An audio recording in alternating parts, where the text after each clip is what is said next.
धनबाद जिला कांग्रेस कमेटी ने महिला आरक्षण संशोधन विधेयक को लेकर भारतीय जनता पार्टी पर तीखा हमला बोला है। जिला कांग्रेस अध्यक्ष संतोष कुमार सिंह ने हाउसिंग कॉलोनी स्थित कांग्रेस कार्यालय में एक प्रेस वार्ता का आयोजन किया।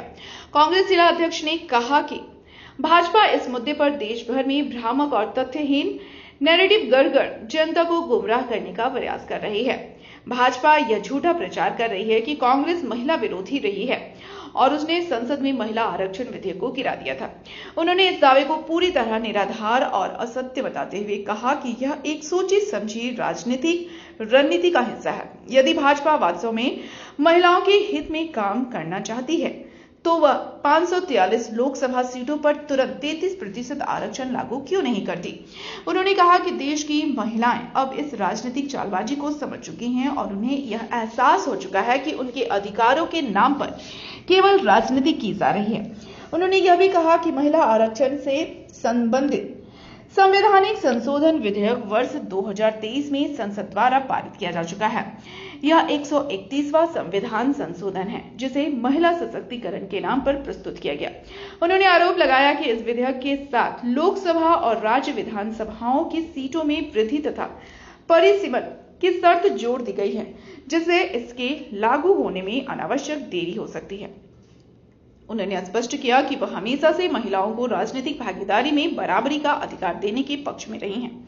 पार्टी नेताओं का कहना है कि महिला आरक्षण का वास्तविक लाभ तभी मिलेगा जब इसे बिना किसी शर्त और देरी के लागू किया जाए। प्रेस वार्ता के अंत में कांग्रेस नेताओं ने भाजपा से अपील की कि वह इस मुद्दे पर राजनीति करने के बजाय महिलाओं को उनका संवैधानिक अधिकार देने की दिशा में ठोस कदम उठाए। अभी बीजेपी द्वारा संसद में महिलाओं को 33% आरक्षण देने के संबंध में एक झूठा प्रोपगंडा जो फैलाया कि कांग्रेस पार्टी ने महिला आरक्षण बिल को गिरा दिया। महिला आरक्षण बिल 2023 में ही पास हो चुका था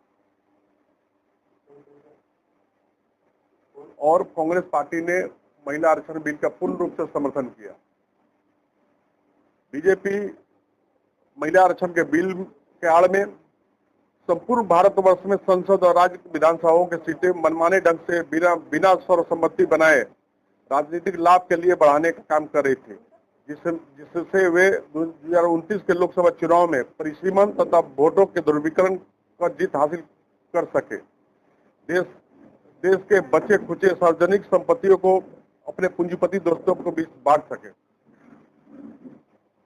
कांग्रेस पार्टी लोकसभा में 101 की जनता को लाभ मिल सके। इस बिल से दक्षिण के राज्यों, अन्य छोटे राज्यों में सीटों की संख्या कम हो जाती।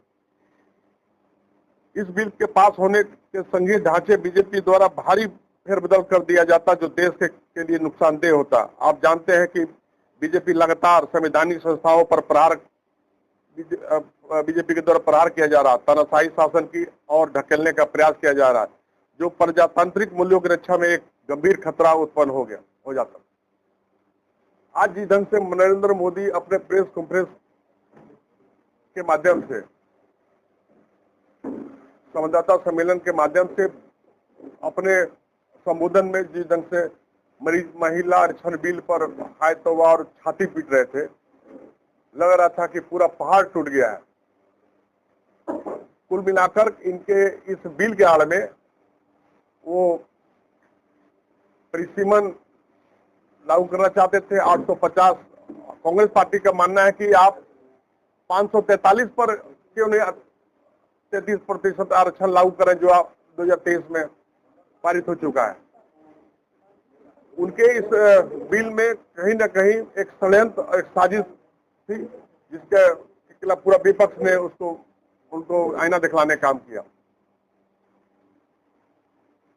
हम इस कांग्रेस पार्टी महिला आरक्षण बिल को पूर्ण रूप से लागू करना चाहती है, जो 2023 में सर्वसम्मति से जो बिल पास हुआ था उसी को लागू करना चाहती है।